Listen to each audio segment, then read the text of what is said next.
সুপ্রিয় দর্শক, আসসালামু আলাইকুম। আপনারা সবাই কেমন আছেন? আশা করি আপনারা ভালো আছেন, সুস্থ আছেন।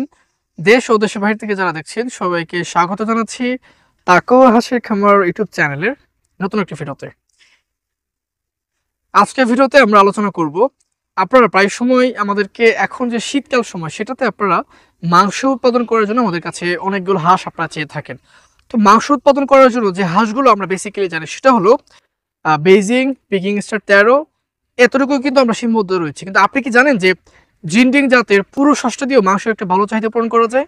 সেটা হয়তো আপনাদের অজানা ছিল, কিন্তু আজকে ভিডিও দেখার পরে আমার মনে হয় না যে আজকের এই তথ্যটা আপনাদেরকে অনেক তথ্য আপনাদেরকে দিবে, এটা আপনাদেরকে অনেক সহযোগিতা করবে ইনশাআল্লাহ। আপনারা প্রায় সময় পিকিং স্টার 13, বেইজিং এ কেন সীমাবদ্ধ থাকেন আমি এটা বুঝি না আসলে। আপনারা আপনারা যখন এই হাঁসের সেক্টর নিয়ে কাজ করবেন তখন চতুর্দিক নিয়ে কিন্তু আপনাকে কাজ করতে হবে, ঠিক আছে? আমি আজকে আপনাদেরকে মাংস উৎপাদন করার জন্য যেটা দ্রুতই বাড়ে, শুধু পিকিং স্টার 13 মধ্যে আপনারা সীমাবদ্ধ থাকবেন তা কিন্তু নয়, সবগুলো দিয়েই আপনারা পুরো বাজারটাকে আপনারা গরম করে রাখবেন যেন বিক্রি করতে যেন কোনো অসুবিধা না হয়। ধারাবাহিকভাবে আমার পিছনে আপনারা প্রায় 2500 পুরুষ হাঁস যেটা মাংস উৎপাদন করার জন্য এবং জিনডিং জাতে দেখতে পাচ্ছেন। এখানে কতগুলো আপনারা দেখতে পাচ্ছেন বুঝতে পারতেছেন। আমরা এখানে অনেকগুলো কচুরিপনা দিয়েছি এবং ঘরে বেশ কিছু হাঁস রয়েছে আর কিছু হাওড়েও আছে, এবং যতগুলো ভিডিও করার জন্য যতগুলো ছিল এগুলো আমরা মোটামুটি আবদ্ধভাবে করে রেখেছি। পাশাপাশি আমাদের ঘর আছে একটা, পাশে একটা ঘর আছে। আপনারা জানেন যে আমাদের ঘরগুলো একটু অন টাইম মতো হয়, আমরা যে কোনো সময় ভেঙে ফেলতে পারি, আবার যে কোনো সময়গুলো তৈরি করে ফেলতে পারি। আচ্ছা, যাই হোক, ব্যাক টু ভিডিও। আমরা যেটা বলছিলাম সেটা হলো মাংস উৎপাদনকারী হাঁসের জাতের নাম বা মাংস উৎপাদন করার জন্য কোন কোন জাতগুলো আপনারা ভালো পাবেন সেটা আজকে জানার চেষ্টা করব। আপনারা ইউটিউবে এবং অফলাইনে অনলাইনে সেটা আপনারা জানেন যে পিকিং স্টার 13 বা বেইজিং দিয়ে মাংস উৎপাদন করা যায়, কিন্তু আপনি হয়তো জানেন না জিনডিং জাতের পুরুষ হাঁসটা দিয়ে কিন্তু ভালো একটা মাংস চাহিদা পূরণ করা যায়, যেটা প্রমাণ আমার পিছনে আপনারা দেখতে পাচ্ছেন। আমার পিছনে যে হাঁসগুলো রয়েছে সেটা হচ্ছে জিনডিং জাতের পুরুষ হাঁস, যেটা দিয়ে আমরা মূলত মাংস উৎপাদন করে থাকি। আপনারা পুরুষ হাঁসটা আমি একটা ভিডিও দিয়ে দেবেন, এই ভিডিও দেখতে পাচ্ছেন। এটাই কিন্তু মূলত দেশে বাহিরে দেশে প্রচুর চলে, হোটেলে বলেন, গ্রামে বলেন, বা যে কোনো জায়গায় আপনি বলেন না কেন, বিয়েতে বলেন কেন, যে কোনো জায়গায় এই হাঁসটা মানানসই এবং বিক্রি করতেও খুবই সুবিধা এবং একটা লাভজনক ব্যবসা। আমরা এর আগে আপনাদেরকে দেখিয়েছিলাম 1 মাসের বয়সে আমাদের যে হাঁসটা ছিল, আমরা মূলত ভ্যাকসিনটা কমপ্লিট করেছি। এইটা প্রায় 2 মাসের উপরে হয়ে গিয়েছে। এটা কালার এবং ফুল বডি আসতে আমার মনে হয় আরও 2 মাস সময় লাগবে। তো 2 মাস পরেও আমরা আবার শীত কিন্তু মাঝখানে পেয়ে যাচ্ছি। তো শীতে যখন আমি এটা বিক্রি করব, আমি একটা ভালো দামে কিন্তু বিক্রি করতে পারবো।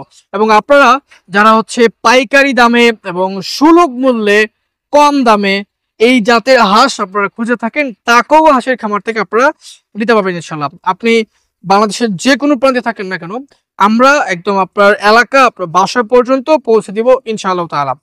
আরেকটা হলো ভ্যাকসিনের কথা। আর ভ্যাকসিনটা তো আমরা নিশ্চিত করে থাকি, আমরা 2টা ভ্যাকসিন অলরেডি কমপ্লিট করেছি। আর সামনে একটা ভ্যাকসিন করে ফেলে এটা রোগমুক্ত থাকবে ইনশাআল্লাহ। আরেকটা হলো যে পিকিং স্টার 13 মতো কি এটা দিন দিন বাড়ে, এটা কিন্তু অনেকে প্রশ্ন দেখেন। আপনারা দেখেন পিকিং স্টার 13 যদি আপনার এই 45 দিনে যদি 2-3 কেজি 2.5 কেজি হয়ে যায়, সেখানে খরচ কত পড়তেছে আপনি সেটাকে দেখতে হবে। আমি আবার পিকিং স্টার 13কে খারাপ বলতেছি ব্যাপারটা এমন না, আমি জাস্ট একটা পার্থক্য বোঝার চেষ্টা করতেছি যে আপনারা কতটা এই সম্পর্কে ধারণা কম রাখেন। আপনারা শুধু বেজিং এ কেন সীমাবদ্ধ থাকেন, আপনারা এখানে পিকিং স্টার 13তে কেন সীমাবদ্ধ থাকেন। আমরা তো কিন্তু শুরু থেকে আমাদের কাছে কিন্তু বেজিং আপনি পাবেন না, পিকিং স্টার 13 আমরা পাবেন না। কারণ কি, এইটা মাংসের জন্য চলে। কেন চলে? আমরা অন্যান্য হাঁস যেগুলো পালন করতে পারি এটাকে কিন্তু সেম ওয়েতে সেম পদ্ধতি অবলম্বন করে কিন্তু আমরা এই হাঁসটা আমরা কিন্তু পালন করতে পারতেছি। কিন্তু পিকিং স্টার 13 যদি হতো, ওর জন্য আলাদা একটা পরিবেশ করতে হতো, ওর জন্য আলাদা খাবার শুধু ফিডের উপর রাখতে হতো। এখন আমি যদি সারাক্ষণ ফিডের উপর রাখতে চাই, আমার খাবার খরচ কত পড়তেছে ভাই সেটা দেখতেছেন। কিন্তু এটাকে আমি ধান, আমি ফিড, আমি চাইলে আমাদের হাওয়ারে অনেক খাবার, উন্মুক্ত খাবার শালীন ওয়েতে আমরা পালন করতে পারি, এবং হাওরে প্রচুর খাবার রয়েছে সেগুলো আমরা খাওয়াতে পারতেছি। পিকিং স্টার 13 বলে তা কিন্তু ভিন্ন। এই হাঁসটা দিয়ে যখন আপনারা এই মাংস উৎপাদন করার জন্য করবেন, আপনি যেভাবে ভালো লাগে সেভাবে ওটা পালন করতে পারতেছেন। শুধুমাত্র এটাকে ফিডের মধ্যে সীমাবদ্ধ থাকতে হবে তা কিন্তু নয়। আমি যেটা বলতে চাচ্ছি সেটা হলো এইখানে কিন্তু বেশ কিছু সুবিধা আছে। আপনি এটাকে চাইলে দেখেন, আমি কিন্তু হাওরে উন্মুক্তভাবে রাখতেছি, কিন্তু পিকিং স্টার 13 বলে আমি কিন্তু ঘরে এটাকে রাখতে হবে এবং সারাক্ষণ ফিডের উপর রাখতে হবে। ফিডের দাম কত হবে দেখতেছেন, 2750 2730-এর মতো। অনেক জায়গায় এরকম থাকে, কম বেশি থাকতে পারে, স্বাভাবিক।